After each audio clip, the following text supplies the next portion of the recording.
സംസ്ഥാന സർക്കാരിന്റെ കടുത്ത സാമ്പത്തിക പ്രതിസന്ധി കാരണം ഭക്ഷ്യോൽപ്പന്നങ്ങൾ വിലകുറച്ചു നൽകുന്ന വിഷു, ഈസ്റ്റർ, റംസാൻ ചന്തകൾ ഇത്തവണ സപ്ലൈകോ നടത്തുന്നില്ല.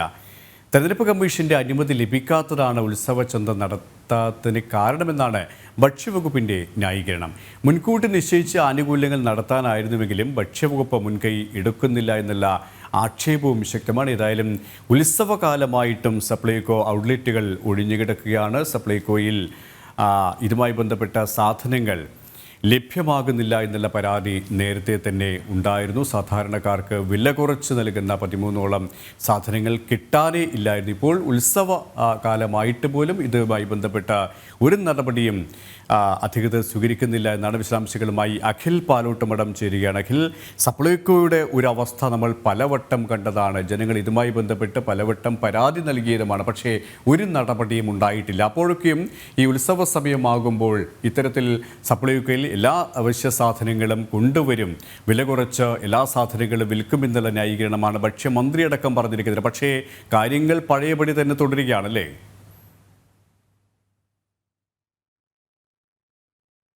റംസാനും വിഷുവിനും ഈസ്റ്ററിനും ഒന്നും തന്നെ സപ്ലൈകോയുടെ സ്പെഷ്യൽ ചന്തകൾ ഉണ്ടാകില്ല എന്നുള്ള കാര്യത്തിൽ ഏറെക്കുറെ ഒരു തീരുമാനമായിരിക്കുകയാണ്. കാരണം അതിന് പ്രധാനമായിട്ടുള്ള ഒരു കാരണം കേരളം നേരിടുന്ന സാമ്പത്തിക പ്രതിസന്ധി തന്നെയാണ്. ആ സാമ്പത്തിക പ്രതിസന്ധി നിലനിൽക്കുമ്പോൾ പോലും അത് മറികടക്കാൻ വേണ്ടിയിട്ടുള്ള ഒരു ന്യായീകരണം ഭക്ഷ്യവകുപ്പിന്റെ ഭാഗത്തു നിന്നുണ്ടാകുന്നത് തെരഞ്ഞെടുപ്പ് പ്രഖ്യാപിച്ചതുകൊണ്ട്, തെരഞ്ഞെടുപ്പ് കമ്മീഷന്റെ അനുമതി കിട്ടാത്തത് കൊണ്ട് മാത്രമാണ് സപ്ലൈകോയ്ക്ക് ഇത്തരത്തിലുള്ള ഉത്സവകാല അടിസ്ഥാനത്തിലുള്ള ചന്തകൾ ആരംഭിക്കാൻ കഴിയാത്തത് എന്നതാണ് ന്യായീകരണമായി പറയുന്ന ഒരു പ്രധാനപ്പെട്ട കാര്യം. അതിലൊരു പ്രത്യേകത കൂടിയുണ്ട്. കാരണം ഇപ്പൊ ഏകദേശം 7 മാസത്തെ ക്ഷേമ പെൻഷനുകൾ സംസ്ഥാനത്ത് കഴിഞ്ഞ തവണ മുടങ്ങിയിരുന്നു. അതിന്റെ ഇലക്ഷൻ പ്രഖ്യാപിക്കുന്നതിന് മുമ്പ് തന്നെ ഏകദേശം 2-3 മാസത്തേക്ക് ക്ഷേമ പെൻഷൻ കൊടുക്കണമെന്ന LDF യോഗത്തിൽ തന്നെ തീരുമാനമെടുക്കുന്നതിന്റെ പശ്ചാത്തലത്തിൽ അടിയന്തരമായി കേന്ദ്രം നൽകിയ പണമെടുത്ത ക്ഷേമ പെൻഷൻ നൽകാനുള്ള ഒരു തീരുമാനം ധനവകുപ്പ് എടുക്കുന്ന ഒരു സാഹചര്യം ഉണ്ടായിരുന്നു. അത് ഈ ഇലക്ഷന്റെ നോട്ടിഫിക്കേഷൻ വരുന്നതിന് തൊട്ടു മുമ്പാണ്. അത് തെരഞ്ഞെടുപ്പ് പ്രഖ്യാപിക്കുന്നതിന് മുമ്പ് തന്നെ അങ്ങനെ ഒരു തീരുമാനമെടുത്തു. അപ്പോൾ ഇലക്ഷന്റെ ക്രുവൽ ഘട്ടത്തിൽ ക്ഷേമ പെൻഷനുമായി വീടുകളിലേക്ക് എത്താൻ സാധിക്കും എന്നുള്ള ഒരു പ്രതീക്ഷ ഇടതുപക്ഷത്തിന് ഉണ്ട് എന്നതാണ് നമുക്ക് അതിൽ രാഷ്ട്രീയമായി മനസ്സിലാക്കാൻ സാധിക്കുന്നത്. അതിൽ മറ്റൊരു കാര്യം എന്ന് പറയുന്നത് ഈ വിഷു എന്ന് പറയുന്നത്, റംസാൻ എന്ന് പറയുന്നതും ഈസ്റ്റർ എന്ന് പറയുന്നതും അത് വല്ലപ്പോഴും വന്നു പോകുന്ന ഒരു കാര്യമല്ല, എല്ലാ വർഷവും ഉള്ളതാണ്. മേടമാസം 1-ാം തീയതി വിഷു ഉണ്ടാകുമെന്നതും മാസപ്പിറവി കാലത്ത് 41 നാളത്തെ റംസാൻ വ്രതത്തിനു ശേഷം റംസാൻ ഉണ്ടാകുമെന്നും അതുപോലെ തന്നെ ദുഃഖവെള്ളിക്കും പ്രസവ വേഴത്തിനും ശേഷം ഈസ്റ്റർ ഉണ്ടാകുമെന്നും ഉള്ളത് അത് കാലങ്ങളായി ഉള്ള ഒരു പ്രക്രിയയാണ്. പക്ഷെ ആ പ്രക്രിയ പോലും മനസ്സിലാക്കാൻ കഴിയാത്ത ഒരു സർക്കാരാണ് കേരളം ഭരിക്കുന്നത് എന്നതാണ് യാഥാർത്ഥ്യബോധത്തോടെ നമുക്ക് മനസ്സിലാക്കേണ്ടി വരുന്നത് എന്നതാണ് ഇതിലെ ഏറ്റവും സത്യസന്ധമായ ഒരു കാര്യം. കാരണം ഈ റംസാനും വിഷുവും ഈസ്റ്ററും ഒക്കെ തന്നെ വരുന്നതാണ്. അപ്പോൾ മുൻകൂട്ടി തന്നെ തെരഞ്ഞെടുപ്പല്ല, ഇനി എന്തു വന്നാലും അത്തരത്തിലുള്ള റംസാൻ ചന്തകൾ അതുപോലെ തന്നെ ഈസ്റ്റർ ചന്തകൾ, വിഷു ചന്തകൾ ഒക്കെ തന്നെ ഉണ്ടാകണമെന്നുള്ളത് ഒരു യാഥാർത്ഥ്യമാണ്. പക്ഷെ അതിനെയാണ് ഇത്തവണ സപ്ലൈകോയിലെ സാധനങ്ങൾ ഇല്ലാത്തതിന്റെ പ്രശ്നം കൊണ്ട്, കേരളത്തിലെ സർക്കാരിന്റെ കെടുകാര്യസ്ഥതയും ദൂർത്തും കൊണ്ടുണ്ടായ സാമ്പത്തിക പ്രതിസന്ധിയിൽ നട്ടം തിരിഞ്ഞു നിൽക്കുന്നത് കൊണ്ട് നടത്താൻ സാധിക്കാത്ത ഒരു സാഹചര്യം ഉണ്ടാകുന്നത്. കാരണം സർക്കാരിന് വേണമെങ്കിൽ ഒരു അവകാശവാദം എന്ന നിലക്ക് ഏതെങ്കിലും ഒരു പ്രതിപക്ഷ സംഘടന ഇത്തരത്തിലൊരു വാദം ഉന്നയിച്ചാൽ അത് തെരഞ്ഞെടുപ്പ് കമ്മീഷന്റെ തലയിൽ കെട്ടിവെച്ച് തലയൂരി പോകാൻ സാധിക്കും. പക്ഷേ എന്നാലും യാഥാർത്ഥ്യം എന്നത് ഒരു ജനങ്ങളുടെ മുമ്പിൽ തന്നെ നിൽക്കുന്നുണ്ട്. കാരണം തെരഞ്ഞെടുപ്പ് പ്രഖ്യാപിക്കുന്നതിന് മുമ്പ് വേണമെങ്കിൽ തന്നെ ഇത്തരത്തിൽ റംസാൻ ചന്തകളും അതുപോലെ തന്നെ ഈസ്റ്ററിന്റെയും വിഷുവിന്റെയും ഒക്കെ തന്നെ സപ്ലൈകോയുടെ സ്പെഷ്യൽ ചന്തകൾ ആരംഭിക്കാനുള്ള എല്ലാ നടപടിക്രമങ്ങളും ഭക്ഷ്യവകുപ്പിന് ആരംഭിക്കായിരുന്നു. പക്ഷെ അത്തരത്തിലുള്ള ഒരു നടപടിക്രമങ്ങൾ പോലും തയ്യാറാക്കി ഇല്ല എന്നതാണ് നമുക്ക് ഭക്ഷ്യവകുപ്പുമായി ബന്ധപ്പെടുന്ന സമയത്തൊക്കെ തന്നെ അറിയാൻ സാധിക്കുന്നത്. കാരണം ഇതിൽ ഏറ്റവും പ്രധാനപ്പെട്ട ഒരു കാര്യം അഖിൽ, ഒപ്പം തന്നെ ഈ തെരഞ്ഞെടുപ്പ് കമ്മീഷന്റെ അനുമതി ലഭിക്കാത്തതാണ് ഇത്തരത്തിലുള്ള ഒരു ഉത്സവ ചന്ത നടത്താത്തതെന്നാണ് ഭക്ഷ്യവകുപ്പിന്റെ ന്യായീകരണമല്ലേ? അവിടെയും ജനങ്ങളെ കബളിപ്പിക്കുന്ന ഒരു സമീപനം തന്നെയാണ് ഭക്ഷ്യവകുപ്പ് സ്വീകരിച്ചുകൊണ്ടിരിക്കുന്നത് അല്ലേ?